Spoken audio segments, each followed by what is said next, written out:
All right, so here we are live with dosdude. He's come up with a solution to the 2011 MacBook Pro graphics chip issue. So just to give you all a primer on what this is, the 2011 MacBook Pro is one of the biggest piles of crap Apple has ever produced. The GPU will die if you could play 144p YouTube videos on this and do nothing else. Eventually, you will wind up with something that looks like this: the distortion on the screen and the lines and the this and the that.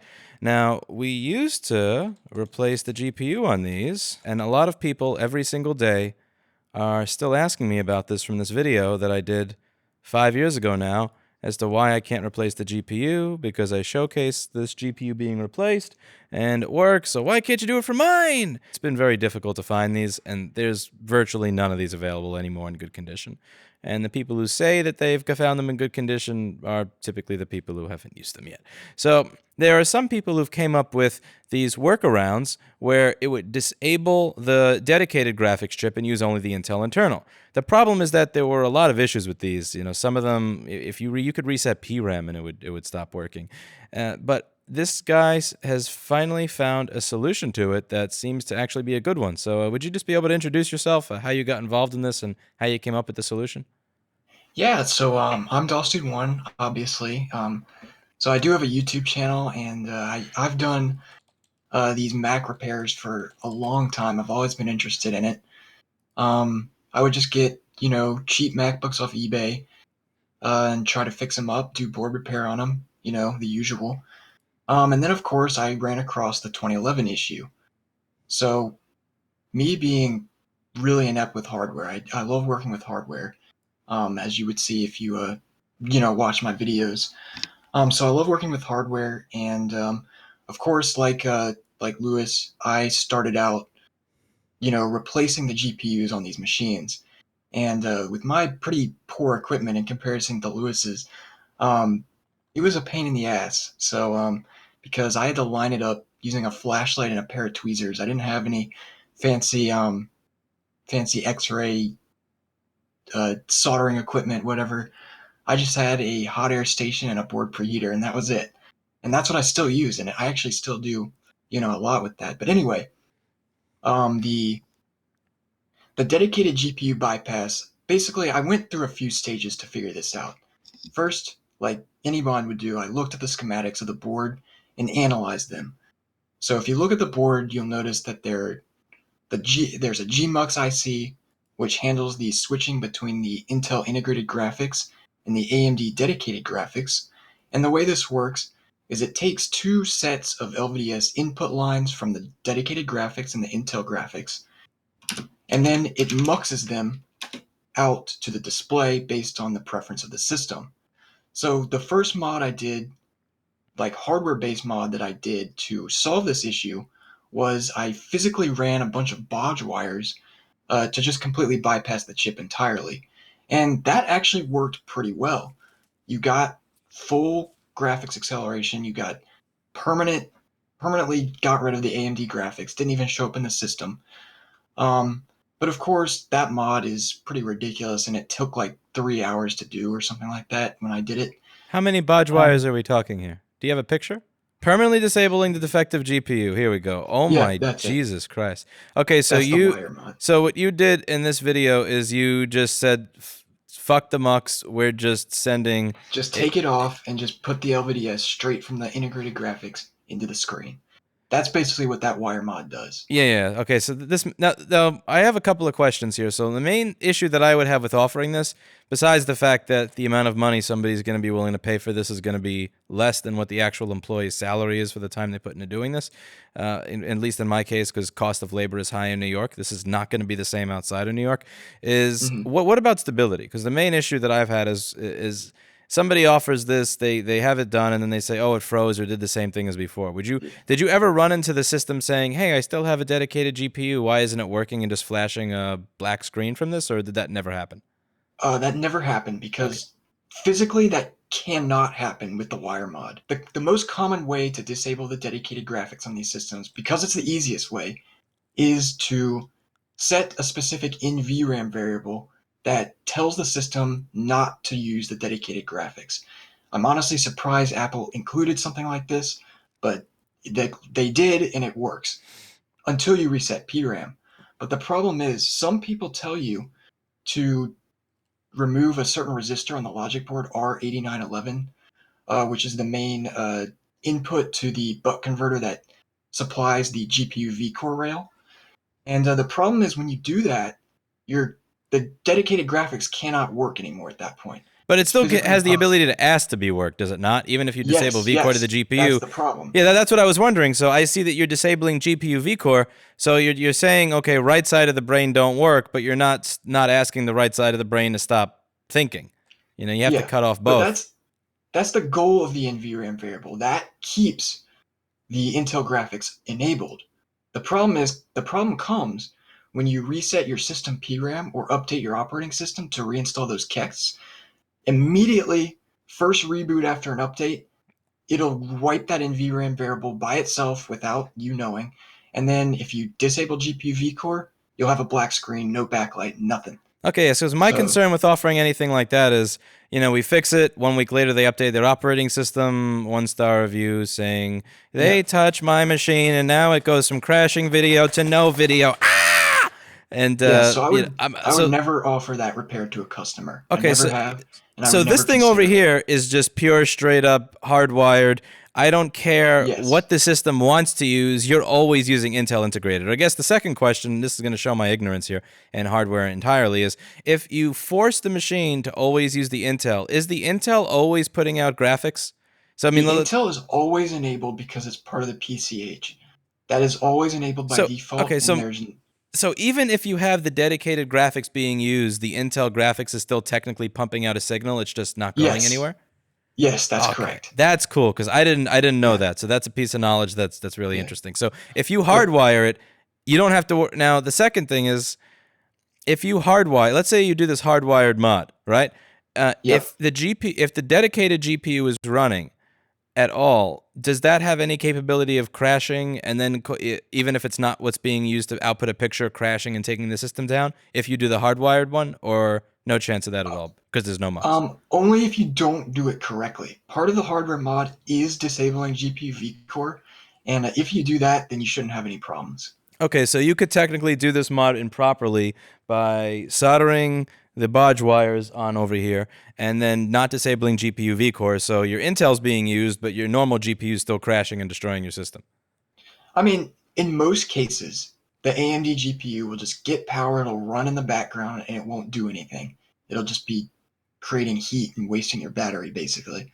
Um, but only in extreme cases will the GPU actually physically short out. I have seen that happen before, um, but it's very rare, and if that does happen, the system will just stop booting. Okay, So, but of this course, the is so. best option. If somebody is just for the sake of it, that wants to completely get rid of the AMD GPU, they could do this little mod over here and never have to worry about the AMD GPU crashing ever if they actually wanted to hardwire every single LVDS data line and DDC line. Is that what you did here? Is this LVDS Yes, DDC and LVDS clock and then LVDS. LVDS picture? Yes, LVDS clock, LVDS picture, and then there's a DDC selector. There's like a separate mux for the DDC lines, Yeah, you just and you bypassed just the tell mux them for hi DDC for on. screen detection. Yes, That's awesome. you ask the DDC mux to route the DDC control lines to the Intel graphics, That and that's what is the Gmux IC does when you switch graphics too. So That's pretty impressive that you took the time in to figure this out. Now, the next thing is I saw you have two different websites here for yourself, the Compute Code Demux MuxHat software and the yes, dosdude's personal web server. So tell yeah. me what the difference is between your MacBook Pro GPU disabler.zip here and the one that you buy a license key for, and give me an idea of what the evolution of your programming was here from the beginning to the end, what changed, what improved, and where you are now. Okay, so essentially, the MacBook Pro DGBU disabler program, all that does is just apply the NVRAM patch, and I also added a little launch daemon to make sure that if you did do a system update, the graphics kex for the AMD video card would be removed by automatically for you, and that prevented, the issues where the dedicated graphics would get re-enabled and you'd be back to the same issue. But it wasn't perfect, obviously, and for the most part, it didn't really work all that well. And it's not something I would give as a repair for a customer. However, the Demux firmware, as I call it, or the custom Gmux IC firmware that I developed, that is completely different. That basically what that is a completely new custom firmware that you physically program onto the Gmux IC, which, as I mentioned before, is what handles the graphic switching. And basically, my firmware, what it does is it disables GPU vCore without having to modify the board in any way, because Gmux has access to the enable lines for all the GPU vCore rails, and actually there's two other GPU rails that it has control over. So I have those disabled. I have the LVDS lines permanently routed out to the screen from the integrated graphics, so that's taken care of. I also have the backlight PWM line wired high. And the reason I do that is because um, at this point, I'm not sure how to produce and control a PWM signal for the backlight brightness. But for right now, just pulling it high, All right, keeping it so at so max all the time is that fine. modification gives you max brightness.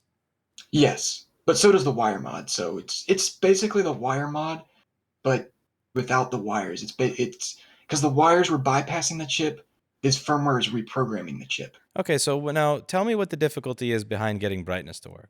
So essentially, the system has control over the Gmux IC via a low pin count I/O bus, and the problem with that is I lack the knowledge of implementing that in an FPGA. And for those of you who don't know what an FPGA is, basically, it's just it means a field programmable gate array. And essentially all it is a array of thousands of transistors, and your job is to program them and tell them what to do. That's all an FPGA is. So basically, if I were to implement an LPCIO interface on an FPGA, it would require um, quite a bit of knowledge that I currently don't have, but I'm researching into it. So eventually I'll probably be able to figure it out. But at this point, it's a little bit over my head, so I'm not exactly sure So you how to rewrote the implement the firmware for LPCIO. the Mux chip that has virtually no documentation to allow it to It had work no without the GPU. documentation. I basically had to dig through a bunch of ridiculous guides in the Lattice Diamond software, which is the programming software you use to Tell me a little bit write the more about this soft. Lattice software, by the way, before I circle back to the fact that you figured this out on your own. So tell me about this Lattice programmer that you were recommending for doing the job. Yeah, So, so the Lattice programmer is designed to program Lattice branded FPGAs, which is what the GMUX IC is. The GMUX IC is a Lattice LFXP2 FPGA. And what the programmer is a proprietary, well, it was cloned by the Chinese, which is the one I have, but it's a proprietary programmer that is designed specifically to write the FPGA programmer onto those, or the FPGA program that you write onto that chip. And essentially, they also have a special IDE like software that you use to write the FPGA program. And that is written in Verilog, which is a very confusing language. But yeah, you write the program in Verilog, you synthesize it, and you write it onto the chip via the Lattice programmer. And that's basically the development process that I went through. so you figured out how to redo the entire firmware from scratch, rewrite the firmware with no documentation. Yes, exactly. Wow. Okay, and the So, what are you charging for the license keys here for this for people who want to do this on their own? So the license keys cost $20 a piece, and the only reason I'm charging for this type of thing is just because of the immense amount of time I Because you put into wrote the firmware developing from it. scratch. Don't explain Yeah. yourself, okay? Okay. I just wanted to make sure. You Some wrote the people, fucking firmware from scratch. I'm not blaming you. So the all right. So it looks like you can get this programmer for $20. They you pay get the you twenty programmer for bucks. $20 from China. So for Yes. $41, if somebody's got some soldering experience, they can do this themselves. Yes. And I'm Right. actually working on a non-soldering version of this, which is basically like a pogo pin connector that I designed. And that's gonna be. I'm still in the development process of that, but so far it's working. But How would the once I pogo get pin those connector done, be? Because how would is it how are they going to connect that to the board? um, basically what a pogo pin is like a little spring-loaded connector, Thank you, Mettes. and essentially, like actually the best example for these, you know, those little like grounding tabs on the bottom of like all MacBook motherboards, Yeah. those are pogo pins. And basically what I'm using is very small versions of those. And then you're gonna take a custom board with those pogo pins in it, press it onto the 6 pads on the JTAG header on the board to program the Gmux, and then you just program it with my software. Okay, so they would be holding that with their Yes. index finger or something. All right, that was Yes, the just part that I hold was it very confused about. still and it works. It's a And little now, finicky right now. I want to get it a little bit more stable before I release it, but it uh, works is there any and it's possibility that coming. an OS update can rewrite the FPGA or no? Nope, it is the system has no programming interface to that chip at all. Okay, so just to be clear, because I was going to potentially criticize Apple here and say why if you can figure out how to bypass the GPU, why can't they just push out a firmware update? So you're saying that there's no way for the machine to program its own graphics mux? Actually, Because thinking through that, I there know with the was 2008 model they reprogrammed the mux yes, there because of was a some. 2008 model firmware update for the Gmux chip. So there is so based on the schematic, this is what I've determined. It's connected to what interface was it? I forget. I think it's connected via I2C to the PCH. No, it's not I2C. It's something else. But there is an interface that they could use to program the chip. And I actually looked into this and tried to interface with it myself, but the API is just so locked down. There wasn't much I could do. That's understandable But because there, so my question is there a way that potentially in a future update that this could get wiped out and you would have to reprogram it? potentially, but the chances of that happening are next to none. I mean, Apple hasn't released a firmware update for this machine in so long. They're not going to waste their time helping customers by releasing a firmware update that disables half the machine. Yeah, I thought they wouldn't release an OS update in 2018 that would stop screens from working on machines from 2013 just because of EDID codes. But Yeah, Apple. So yeah, this is pretty you cool. know those types of things just provide me a nice challenge. I love getting around those types of things. Me too. It's just I have 10% of your brain, so I can't. So what are you studying? Anything related to computer science, hardware engineering, Yeah. software?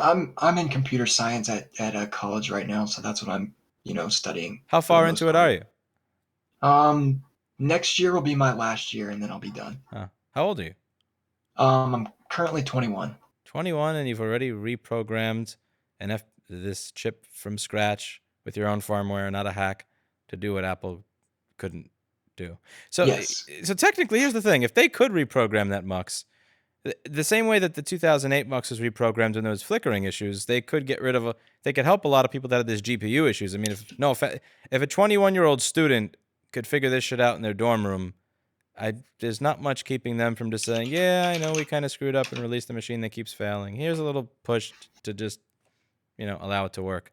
And they don't Yeah, do if it. only they do that. That would be great. That kind of sucks.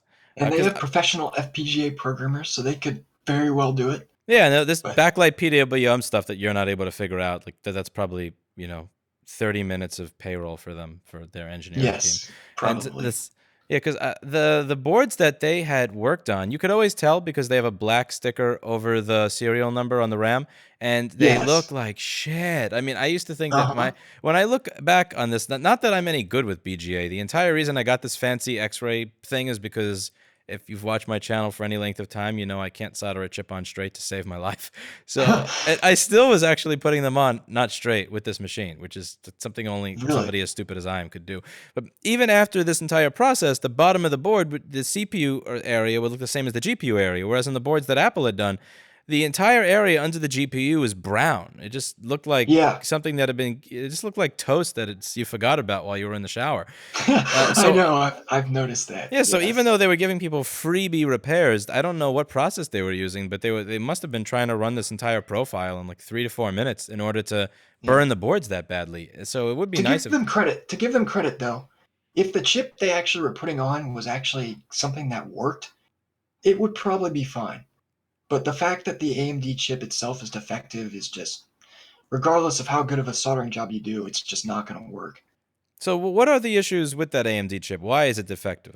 Maybe you know something I don't, since you seem more I'm intelligent. not like too inept with that, but from what I understand, it has to do with the underfill material used on the GPU die, and basically the material that bonds the GPU die with its little substrate PCB. That's the issue, and basically it's the same issue that at least from what I understand, the same issue as the old 8600M GT chipsets. But NVIDIA actually revised those, and those are good now. But the AMD ones still have bad underfill, and basically what that causes is when it gets hot, it turns into basically a goo, almost a liquid, and it causes the little microscopic bumps that bond the die to the substrate to move out of position. And basically, that's what causes the GPU failure. Yeah, one of Now, the I might be interesting wrong things on is that, that but basically, that's what I understand. when people say that it's the solder balls, they don't not understand this underfill thing around the chip. One of the things I would say is you can heat the chip to a point where it will not melt solder. You can heat the chip to 120 Celsius for 5 minutes, and it'll work again. And that solder is Yeah, not melting at exactly. 120 Celsius, but Exactly. the underfill is moving around. And what's interesting The here, what's very underfill is interesting to me, melting, yes. is this chip is such a pile of garbage that in the 2012 MacBook, the exact same heatsink, the exact same fans, the exact Yes, same that's what case I I used, tell people. and the chip has a TDP in the 2012 that's 10 watts more than this. So it's using 10 watts Yes. more power with the exact same heatsink, and you And never I've see an never 820 once seen 3330 those die. fail. Yeah, but this Yeah. piece of Even on crap the dies like retinas. crazy. Great job, AMD. Yeah, Yeah, I so know. I'm gonna have a bunch of angry AMD fanboys in my comment section now. That's what happens. But Anyway, who I think cares? it's The so. chip is defective. That's a fact. There's nothing. There's no proof otherwise. Basically, Yes, how can people find you and give you money for the license key, for the software, for service? Where are the other places people can find you? Because I see you have a YouTube channel here, um, dosdude1, which has way too few subscribers, and you have computecode.d. yeah, Compute that's code. basically. I'm So the computecode.de website is actually a friend of mine's webpage.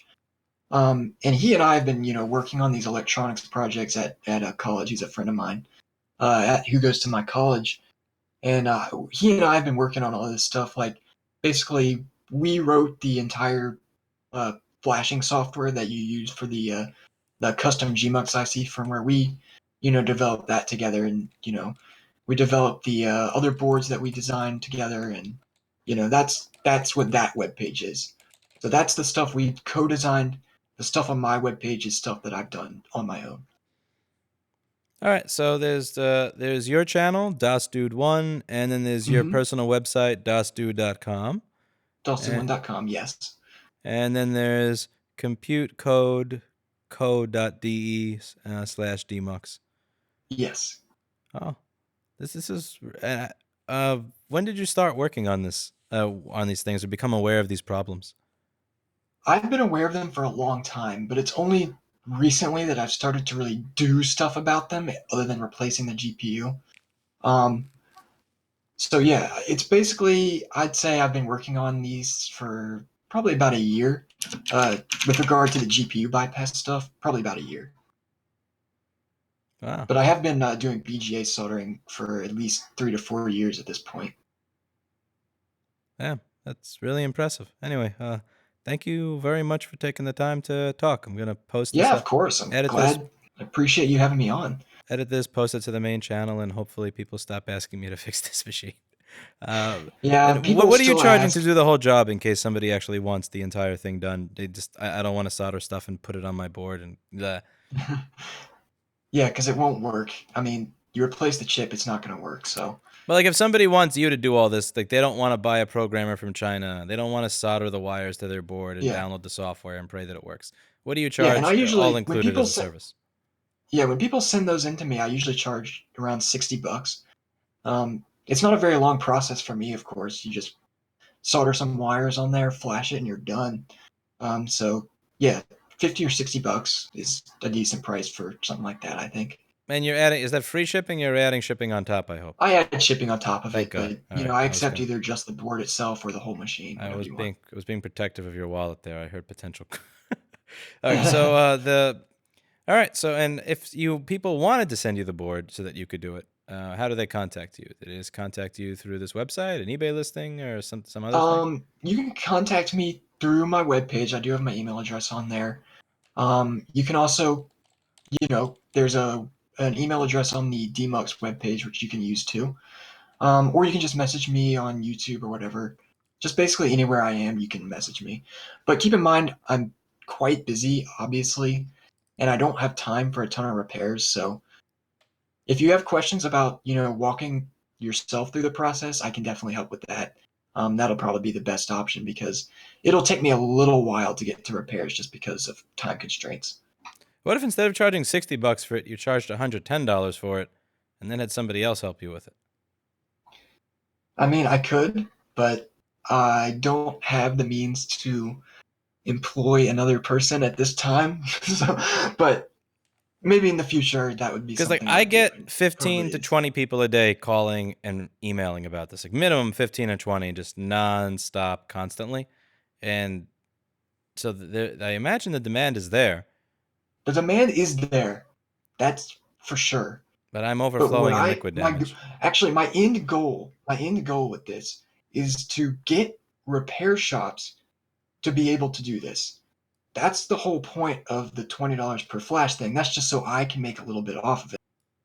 But if a ton of repair shops, got the programmer, got the software and flashed machines, it's a 15 to 20-minute process, if that, and it works every time, except for those 17 inches that I still need to work out. But once I get that all worked out, 15 to 20 minutes works every time, and it's a good repair for what it is. So tell me about this is the last thing I almost forgot. Sorry, I forgot to ask you about this. When it comes to bulk licenses, so let's say a repair shop wants to offer this as a service using your firmware. Are they, if a repair shop wants to offer this as a service using your firmware, are they going to, do they pay $20 a pop per customer they have? Do they get is it like volume licensing like Microsoft? Have you not thought through this yet because you're just trying to pass finals without flunking, and this is just for beer money, or what's going on there?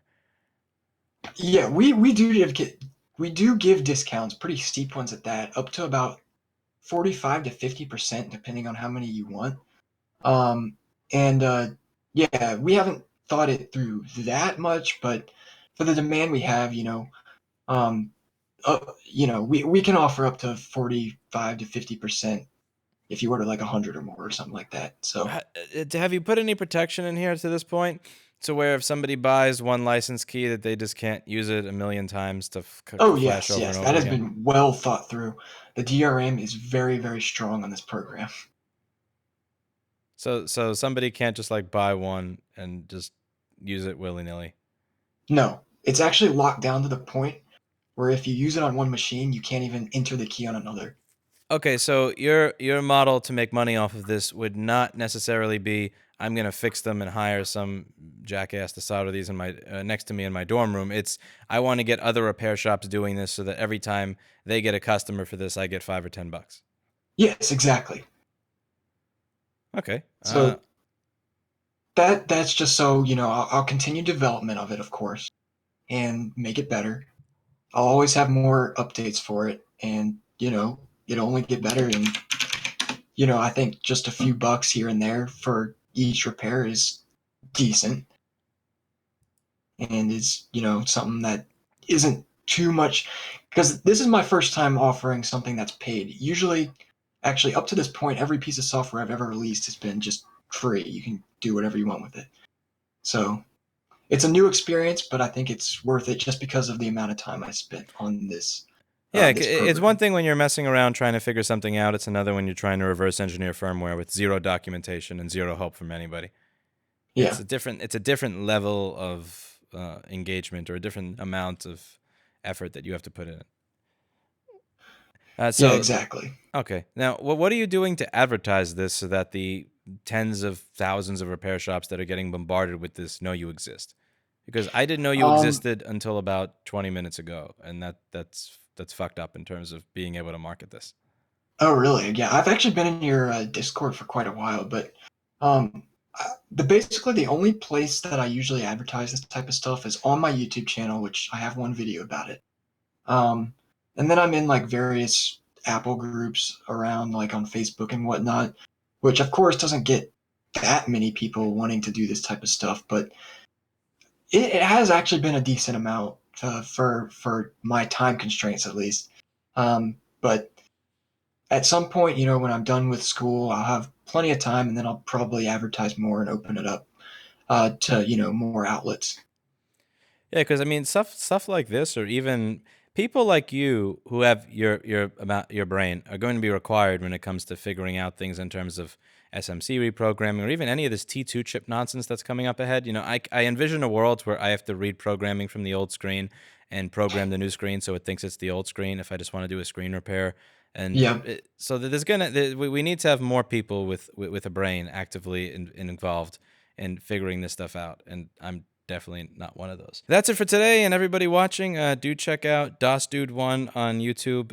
It's a very good channel, and life is not the fact that the channels run by people with a brain have 12,000 subscribers, and the channels run by people without a brain have 800,000 is part of life being not fair. But hopefully, it can be made a little less unfair with this video. So thank you for watching, and as always, I hope you learned something.